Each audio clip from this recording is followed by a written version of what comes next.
Assalamualaikum warahmatullahi wabarakatuh. Perkenalkan, nama saya Dejo yang ditandingan dengan NIM 230 608 502 001. Adapun tujuan saya membuat video ini adalah untuk memenuhi tugas mata kuliah antropologi politik.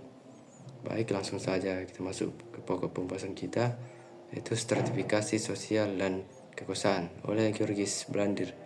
Dalam bab ini, Georges membawa kita menyelami relasi mendalam antara struktur sosial dan kekuasaan, dua elemen utama dalam dinamika politik masyarakat.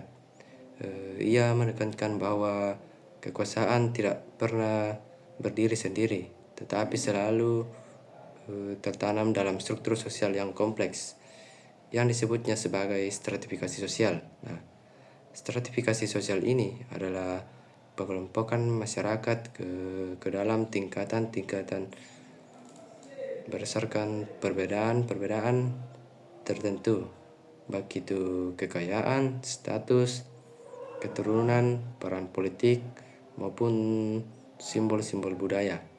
Dalam pandangan Blandir, struktur ini bukanlah sekadar gambaran statis tentang siapa berada di mana, melainkan menjadi kerangka kerja aktif yang menentukan siapa memiliki kekuasaan, bagaimana kekuasaan dijalankan, dan oleh siapa yang dilegitimasi. Dilegitimasi adalah proses atau tindakan mencabut atau menghilangkan legitimasi atau keabsahan, kewenangan, atau pengakuan yang sah dari seseorang, lembaga, kebijakan, atau kekuasaan. Saya akan berikan contohnya seperti jika masyarakat tidak lagi percaya pada pemerintah karena korupsi, maka kekuasaan pemerintah bisa mengalami delegitimasi. Stratifikasi sosial bisa dijelaskan seperti juga. Bayangkan masyarakat itu seperti panggung sandiwara yang besar. Di sana ada berbagai kelompok dengan peran dan kedudukan yang berbeda-beda. Inilah disebut Georges Blandir sebagai stratifikasi sosial, bukan sekadar daftar urutan kaya miskin, tapi sebuah kerangka aktif yang menentukan siapa yang pegang kendali, bagaimana kekuasaan itu dimainkan, dan siapa saja yang mengamini kekuasaan itu. Menurut Blandir, kekuasaan itu ibarat bayangan yang selalu mengikuti posisi seseorang di panggung sosial ini. Kekuasaan lahir dari mana seseorang berdiri dalam struktur masyarakat.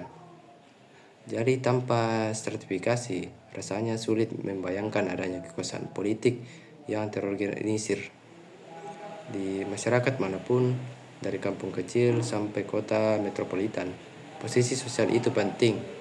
Ia menentukan seberapa besar pengaruh seseorang atau kelompok dalam mengambil keputusan, mengumpulkan sumber daya, atau menggerakkan orang banyak.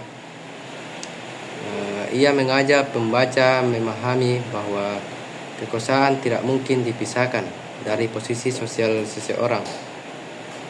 Kekuasaan adalah produk dari posisi-posisi dalam struktur sosial, dan oleh karena itu stratifikasi menjadi prasyarat penting bagi lahirnya kekuasaan politik dalam masyarakat manapun. Dari yang paling sederhana hingga yang paling kompleks, posisi sosial menentukan sejauh mana seseorang atau suatu kelompok dapat memengaruhi keputusan, memobilisasi sumber daya, atau mengarahkan tindakan kolektif. Blandir memperlihatkan bahwa dalam masyarakat tradisional, stratifikasi bisa dilihat dalam bentuk-bentuk seperti kasta, klan, atau garis keturunan. Disinilah kekuasaan muncul dari faktor-faktor simbolik seperti magis, religius, atau adat. Pemimpin seringkali tidak hanya menjadi pemegang otoritas administratif, tetapi juga tokoh simbolik yang memiliki legitimasi dari alam sakral. Misalnya, kepala suku bisa dianggap memiliki hubungan istimewa dengan roh leluhur.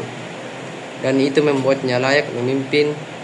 Kekuasaan bersifat tersakralkan dan stratifikasi menjadi bagian dari tatanan kosmis yang diyakini bersama.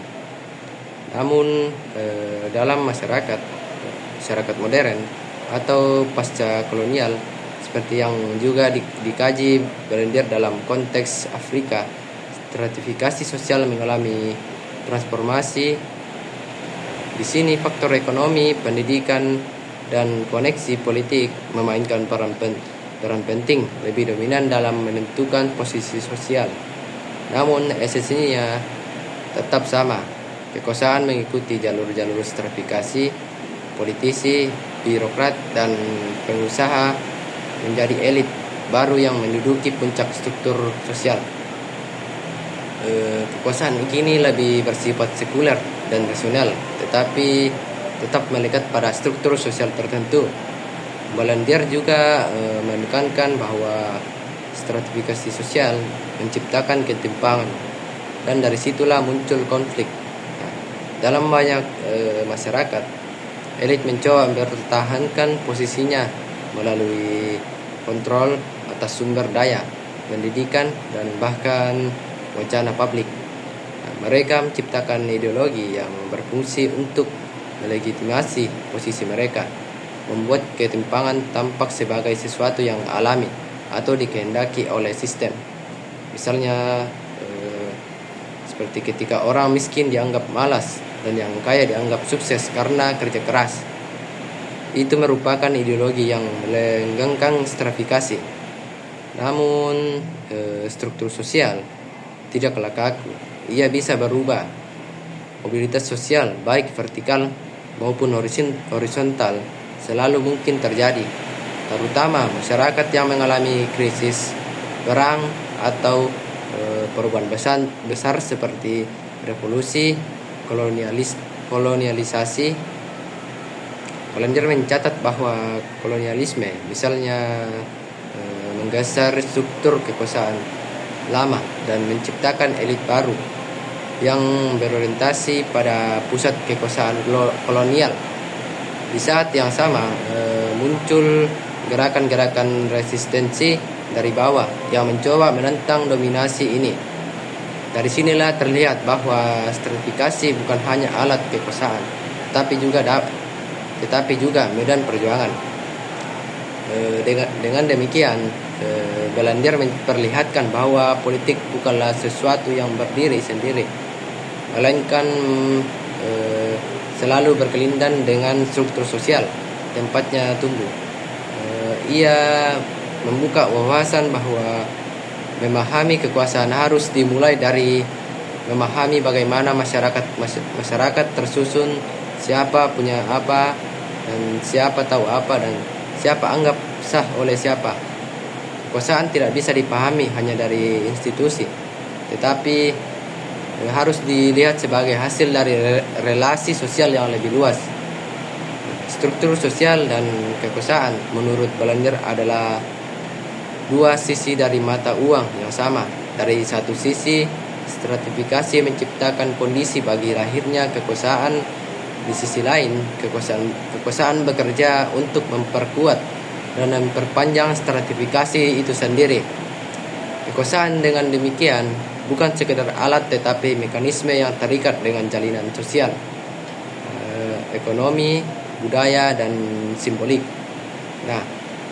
Adapun 3 poin utama yang akan saya jelaskan ulang sedikit terkait dengan penjelasan saya tadi, yaitu yang pertama, tata aturan dan subordinasi.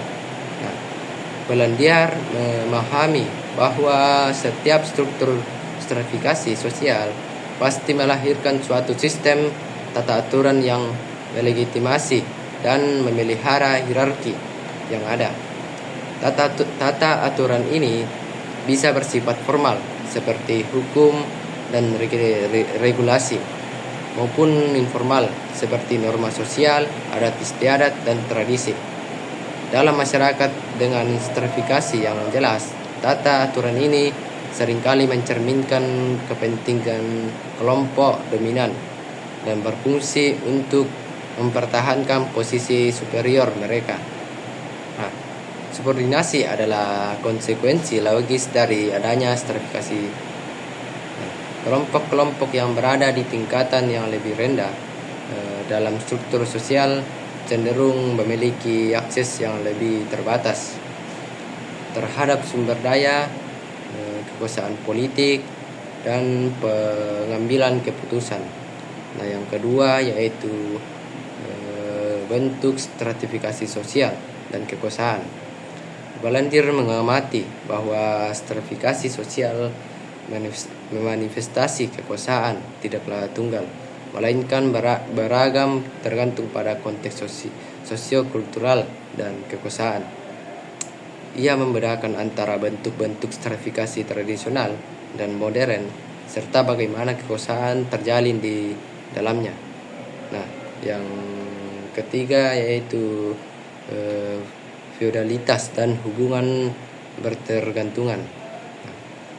Konsep feodalitas dan hubungan bertergantungan memberikan contoh konkret tentang bagaimana stratifikasi sosial melahirkan dan memelihara kekuasaan melalui jaringan relasi yang asimetris. Meskipun feodalitas secara historis merujuk pada sistem sosial dan politik di Eropa pada abad pertengahan, prinsip-prinsip dasarnya yaitu hierarki yang jelas dan hubungan timbal balik yang tidak setara antara pihak yang lebih kuat dan lebih hemat dapat ditemukan dalam berbagai bentuk di masyarakat lain. Dalam sistem feodal kekuasaan terdistribusi secara hierarkis dengan raja di puncak dan para bangsawan di bawahnya, yang kemudian membawahi para petani atau penggarap tanah. Kekuasaan dan sumber daya atau terutama tanah dipegang oleh elit, sementara mayoritas penduduk memiliki ketergantungan ekonomi dan politik pada mereka. Hubungan ini ditandai oleh pertukaran kewajiban dan loyalitas yang tidak setara. Pihak yang lebih lemah memberikan layanan, misalnya tenaga kerja, hasil panen, atau dinas militer, kepada pihak yang lebih kuat sebagai imbalan atas perlindungan dan akses ke tanah. Akhirnya bab ini mengajak kita berpikir bahwa dalam masyarakat baik tradisional maupun modern, kita tidak bisa hanya melihat hukum, institusi atau kebijakan. Kita harus menggali lebih dalam siapa duduk di mana dalam tatanan sosial, bagaimana mereka sampai di sana, dan bagaimana mereka mempertahankan posisi itu. Politik adalah tentang relasi kuasa, dan relasi kuasa hanya dapat dimengerti melalui struktur sosial yang berlandasinya. Baik, itulah hasil pemaparan saya. Sekian dan terima kasih. Wassalamualaikum warahmatullahi wabarakatuh.